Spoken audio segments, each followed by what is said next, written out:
Halo teman-teman semua, kita bergabung kembali di dalam kelas fisika dengan topik listrik statis. Listrik atau yang kita kenal dengan gaya Coulomb, yang didefinisikan bahwa gaya Coulomb atau gaya listrik besarnya sebanding dengan hasil kali kedua buah muatan dan berbanding terbalik dengan kuadrat jarak antara kedua muatan tersebut. Besarnya gaya tarik-menarik atau tolak-menolak antara dua buah muatan listrik ini yang dikenal dengan gaya listrik atau gaya Coulomb. Bagaimana besarnya tersebut? Besarnya sebanding dengan hasil kali kedua muatan dan berbanding terbalik dengan kuadrat jarak antara kedua muatan tersebut. Medan listrik didefinisikan sebagai ruang di sekitar muatan listrik atau sumber, di mana muatan listriknya dalam ruang tersebut akan mengalami gaya Coulomb atau gaya listrik. Medan listrik merupakan besaran vektor dan dinyatakan dengan kuat medan listrik. Vektor kuat medan listrik ini akan menjauhi muatan sumber positif dan mendekati muatan sumber negatif. Serta vektor kuat medan listrik ini memiliki garis kerja sepanjang garis hubung antara muatan sumber dengan titik yang dilukis vektor kuat medannya.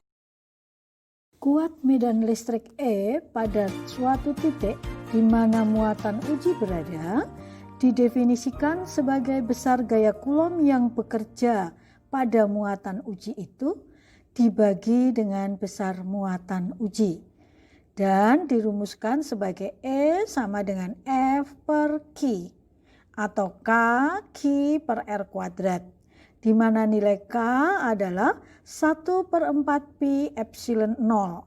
Kalau kita hitung nilainya adalah 9 kali 10 pangkat 9 Newton meter kuadrat per Coulomb pangkat minus 2. Sedang besarnya kuat medan listrik kita beri satuan Newton per Coulomb. Pengertian garis-garis medan listrik. 3 hal tentang garis-garis medan listrik yang utama harus kita pahami adalah garis-garis medan listrik tidak pernah berpotongan dan selalu mengarah radial keluar menjauhi muatan positif dan radial ke dalam mendekati muatan negatif. Tempat di mana garis-garis medan listriknya rapat menyatakan kuat medan listriknya kuat. Begitu juga sebaliknya. Flux listrik didefinisikan sebagai jumlah garis-garis medan listrik yang menembus suatu luasan secara tegak lurus. Secara matematis bisa dituliskan flux sama dengan E kali A kali kosinus sudut theta. Flux listrik didefinisikan sebagai jumlah garis-garis medan listrik yang menembus tegak lurus suatu bidang. Sehingga secara matematis bisa dituliskan formulanya flux sama dengan E kali A kali kosinus theta, di mana theta adalah sudut yang dibentuk antara kuat medan listrik dengan garis normal bidang. Selanjutnya, kita kenal dengan hukum Gauss yang menyatakan jumlah garis-garis medan listrik atau flux listrik yang menembus suatu permukaan tertutup sama dengan jumlah muatan listrik yang dilingkupi oleh permukaan tertutup itu dibagi dengan permitivitas udara atau epsilon 0. Maka bisa dituliskan flux sama dengan EA cos theta sama dengan sigma Q per epsilon 0. Nah, bagaimana sekarang kuat medan listrik untuk konduktor 2 keping sejajar? Jika kita memiliki 2 keping yang masing-masing luasnya A, lalu kita beri muatan positif pada sisi kiri dan muatan negatif pada sisi kanan, maka kuat medan listriknya akan berarah dari muatan positif ke muatan negatif. Maka bisa dihitung rapat muatan. Selanjutnya kita akan menghitung kuat medan listrik pada konduktor 2 keping sejajar. Kita gunakan keping yang pertama dan kedua dengan luas A. Keping pertama kita beri muatan positif, keping kedua kita beri muatan negatif. Maka kuat medan listriknya akan bergerak dari muatan positif ke muatan negatif. Sehingga kita bisa menghitung rapat muatan untuk masing-masing keping, besarnya adalah Q/A. Dan kuat medan listrik antara 2 keping sejajar tersebut besarnya adalah rapat muatan dibagi dengan permitivitas ruang hampa, atau dirumuskan E sama dengan sigma per epsilon 0. Kita bisa menghitung dahulu rapat muatannya sebagai banyaknya muatan yang ada di dalam keping konduktor tersebut dibagi dengan luas bidangnya. Kuat medan listrik ini akan berarah dari muatan positif menuju keping yang bermuatan negatif. Sehingga kita bisa melihat kembali dari hukum Gauss bahwa kuat medan listrik itu sama dengan rapat muatan dibagi dengan permitivitasnya. Selanjutnya kita akan bicara tentang garis-garis medan listrik. Ada 3 hal utama tentang garis-garis medan. Perhatikan pada gambarnya. Garis-garis medan listrik tidak pernah berpotongan dan selalu mengarah radial keluar menjauhi muatan positif dan radial ke dalam mendekati muatan negatif. Tempat di mana garis-garis medan listriknya rapat akan menyatakan kuat medan listriknya akan sama dengan 0. Kalau dirumuskan secara matematis, E kali A sama dengan sigma Q per epsilon 0 sama dengan 0. Lalu kalau di luar bola bagaimana ya? Kalau di luar bola, kuat medan listriknya akan berharga Q per 4Pi R kuadrat epsilon 0. Atau E sama dengan KQ per R kuadrat. Jika suatu muatan sumber positif didekati oleh muatan lain yang juga berharga positif, lalu kita akan memindahkan muatan uji tersebut sejauh R ke atas, menjauhi dari muatan sumber. Maka bisa dihitung energi potensial listriknya sebagai usaha yang dilakukan. Saya ulang, usaha yang dilakukan untuk memindahkan muatan tersebut dari keadaan awal ke keadaan akhir. Setelah kita tahu tentang energi potensial listrik, kita bisa mendefinisikan pengertian potensial listrik. Potensial listrik adalah perubahan energi potensial per satuan muatan ketika sebuah muatan uji dipindahkan di antara 2 titik. Secara matematis bisa dirumuskan delta V12 sama dengan delta EP12 per Q0 atau KQ dikalikan 1/R2 min 1/R1 titik yang ditanyakan. Maka 1/R-nya salah satu akan bernilai 1 tak berhingga atau sama dengan 0. Maka potensial mutlak dirumuskan sebagai V sama dengan K Q per R titik, kita cukup menjumlahkannya secara aljabar karena potensial merupakan besaran skalar. Sehingga potensial total oleh beberapa muatan sumber kita rumuskan sebagai K-1 per R1 plus K-2 per R2 plus K-3 per R3 dan seterusnya.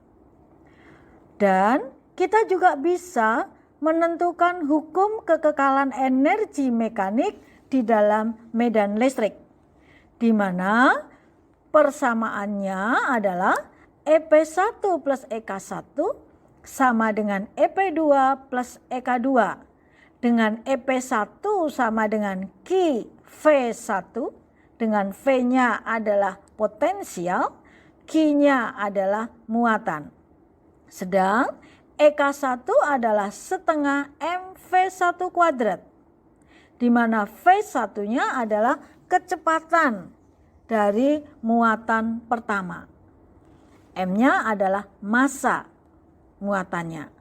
Dengan cara yang sama, EP2 adalah QV2 dan EK2 adalah setengah MV2 kuadrat. Positif dan negatif, kita beri beda potensial sebesar V dan kedua keping berjarak D, lalu ada muatan yang terletak di antara keping yang akan berpindah dari keping kedua ke keping pertama, maka bisa dihitung beda potensial antara kedua keping sebagai kuat medannya dikalikan dengan jarak antara kedua keping. Atau dalam gambar tersebut kita bisa menyatakan delta V AB sama dengan E kali D. Kalau keadaan ini kita gambarkan secara grafik, pada saat jarak muatan itu kurang dari atau sama dengan D, maka kuat medannya besarnya tetap. E sama dengan V per D.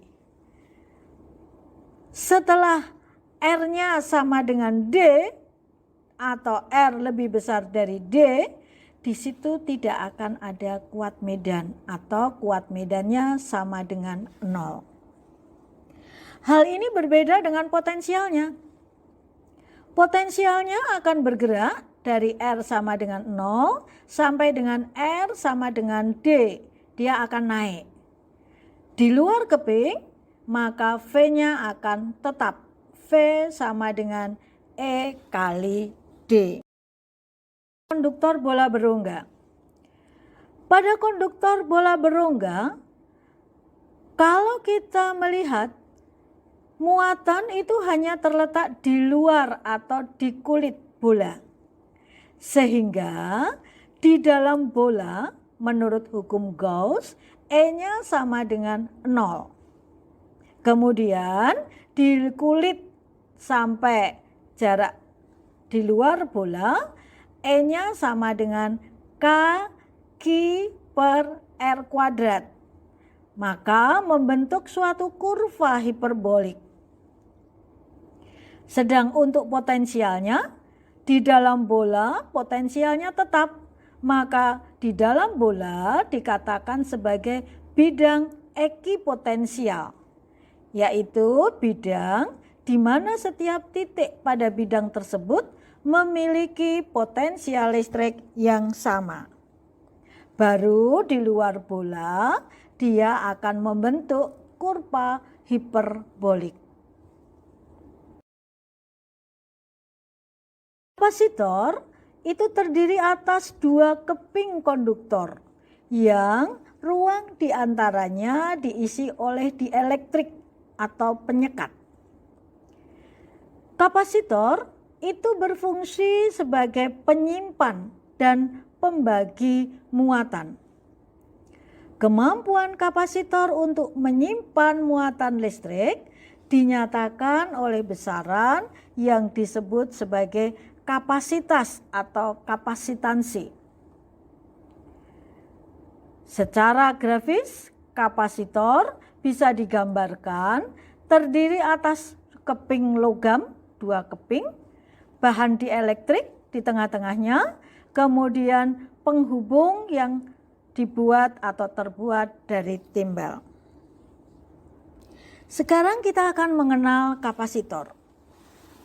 Kapasitor itu terdiri atas 2 keping konduktor yang ruang diantaranya diisi oleh suatu dielektrik atau penyekat. Kapasitor itu berfungsi untuk menyimpan dan membagi muatan listrik. Kemampuan kapasitor untuk menyimpan muatan listrik dinyatakan sebagai besaran kapasitas atau kapasitansi. Satuan dari kapasitor adalah farad. Ini untuk menghormati Faraday. Ada beberapa jenis kapasitor. Ada kapasitor kertas yang berfungsi sebagai bahan penyekat di antara kedua plat. Kapasitasnya sekitar 0,1 mikrofarad. Ada kapasitor elektrolit, di mana bahan penyekatnya adalah aluminium oksida dengan kapasitas berkisar antara 100.000 pikofarad.